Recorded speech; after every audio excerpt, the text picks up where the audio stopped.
Atomic mass निकालने का एक और मेथड हम लोग पढ़ रहे हैं, law of isomorphism. Law of isomorphism पढ़ने से पहले आप ये समझ लीजिए आइसोमॉर्फिज्म है क्या। आइसोमॉर्फिज्म एक प्रॉपर्टी है, किसकी? कंपाउंड्स की एक प्रॉपर्टी है, जिसमें ये पता लग जाता है आपको कि भैया ये जो कंपाउंड है किस टाइप का है। जैसे आपने आइसोमॉर्फिज्म पढ़ी हुई है, कहा जाता है the phenomenon in which any compound having same molecular formula but different structural formula।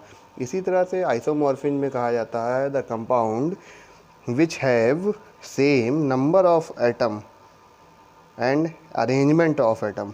ठीक है, उसका जो एटम का नंबर होगा और अरेंजमेंट जो होगा वो सेम होगा, लेकिन वो कंपाउंड जो होंगे वो डिफरेंट डिफरेंट होंगे। तो ऐसे कंपाउंड जो होंगे वो आइसोमॉर्फ कहलाएंगे, और उनकी ये जो प्रॉपर्टी या फेनोमेनन है इसको हम क्या बोल देंगे? आइसोमॉर्फिज्म कहेंगे। ठीक, एग्जांपल के लिए हम ले रहे हैं ZnSO4.7H2O और FeSO4.7H2O। ठीक, तो ये जो दो कंपाउंड हैं ये आपस में क्या है? आइसोमॉर्फ हैं, और इनकी प्रॉपर्टी आइसोमॉर्फिज्म कहलाती है। तो आइसोमॉर्फिज्म की सहायता से क्या करते हैं हम लोग, किसी एक पर्टिकुलर कंपाउंड का एटॉमिक मास निकाल सकते हैं। हम लोगों ने एक फार्मूला लिख रखा है यहाँ पर, mass of element A that combined with the certain mass of other element and mass of element B that combined with the certain mass of other element. इसका मतलब समझ लीजिए, इसका मतलब ये हुआ कि जिंक जो है वो सल्फेट के कितने मास से कंबाइन कर रहा है और फिर सल्फेट कितने मास से कंबाइन कर रहा है। तो यहाँ पर दोनों में कॉमन कौन है? सल्फेट कॉमन है। ठीक है, सल्फेट और वाटर कॉमन है, लेकिन जिंक और हेवी अलग अलग है। तो जिंक का मास अपॉन फेरस का मास इक्वल टू जिंक का एटॉमिक मास अपॉन फेरस का एटॉमिक मास हो जाएगा, या फेरिक का एटॉमिक मास हो जाएगा। यहाँ पर फिलहाल फेरस है। ठीक है, तो फेरस का एटॉमिक मास हो गया। लेकिन अगर ऐसे ही देखा, जैसे जनरल में बात की जाए तो जनरल में क्या हो जाएगा? Mass of element upon A upon B equal to atomic mass of A upon B. इस तरह से करके हम लोग यहाँ पर किसी एक लॉ ऑफ आइसोमॉर्फिज्म क्या कहता है? लॉ ऑफ आइसोमॉर्फिज्म कहता है it is the property the substance have same composition. कहता है सेम कंपोजिशन। तो इस फाइनामिनन से हमें फ़ायदा ये होता है कि अगर कोई दो एलिमेंट हैं, उनके मास दिए हों, एटॉमिक मास किसी एक का निकालना हो, तो हम लोग इस फॉर्मूले के थ्रू एटॉमिक मास निकाल सकते हैं।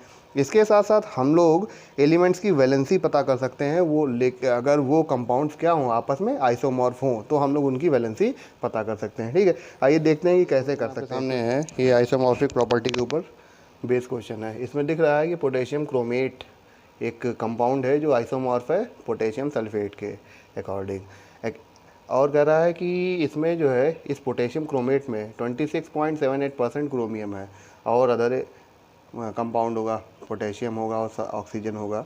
तो पोटेशियम क्रोमेट में 26.78% क्रोमियम है। कह रहा है calculate the atomic mass of chromium. Atomic mass chromium का आपको निकालना है।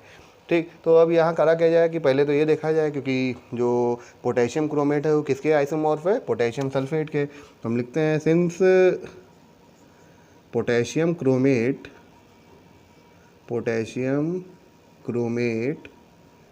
Is isomorph of potassium sulphate.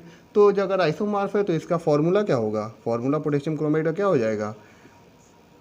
K2CrO4 हो जाएगा कि नहीं हो जाएगा?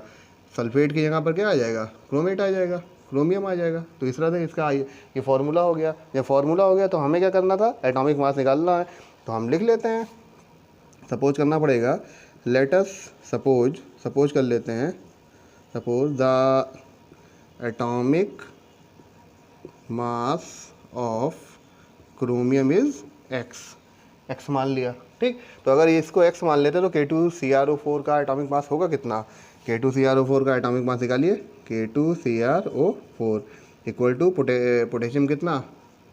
39.1 मल्टीप्लाई बाई 2 प्लस इसको तो एक्स ही मान लिया है, क्रोमियम का ऑक्सीजन का 16 मल्टीप्लाई बाई 4। सॉल्व कीजिए, सॉल्व करने पर आपको मिलेगा 142.2 प्लस एक्स। ये आ गया एटॉमिक मास आ गया किसका? पोटेशियम क्रोमेट का। अब पोटेशियम क्रोमेट में हमको किसका एटॉमिक मास चाहिए था? सिर्फ क्रोमियम का चाहिए। ठीक, तो अगला थोड़ा सा यहाँ पर मेथड एक और लगा लेते हैं, हम निकाल लेते हैं परसेंटेज किसका? क्रोमियम का, परसेंटेज ऑफ क्रोमियम। ठीक है, तो परसेंटेज ऑफ क्रोमियम निकालेंगे तो क्या होगा?